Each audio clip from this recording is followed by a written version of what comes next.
આજે અમારે રાણપુરની અંદર કલ્યાણભાઈ આવ્યા છે રેવલ ગામથી અને દીવદરથી, અને અમારા મરચાંનું જે અમારા પાડોશી છે એમના મરચાંની ખેતી જોઈ અને હવે એમને જણાવી કે ભાઈ કેવી લાગી અમારી ખેતી, તો તમારે જણાવો.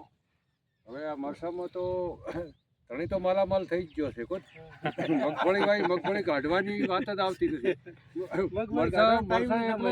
ધણીને કોઈ મેળવ્યું એક વેણી 2-3 લાખના મરચાં થતા હોય તો બીજી કોઈ ખેતી કરવાની જરૂર નથી. મોટી જમીનમાં તો એટલો અમારે અમે 25 વીઘા વાવો એમાં આટલું ઉત્પાદન નથી, એટલું આ મરચાંમાં 2 વીઘામાંથી ઉત્પાદન લાઈવ જોયું ને, અમે લાઈવ જોયું છે. બરાબર, નજર આખી વાત નજર પ્રમાણે તમે પણ જોઈ શકો છો. આ ડોકા હવે ઘાસ્યો મોય આછું ભાઈ આચ્છાદન, લીલું આચ્છાદન છે. બરાબર, એટલે આ બધા બીજા ખેડૂતોને આપણે કરે તો પ્રેરણા મળે. અંતર પાક મિશ્ર પાકની આ દેખ છે ને, મિશ્ર પાકનો રિઝલ્ટ છે. થેન્ક યુ, ખૂબ ખૂબ આભાર તમારો.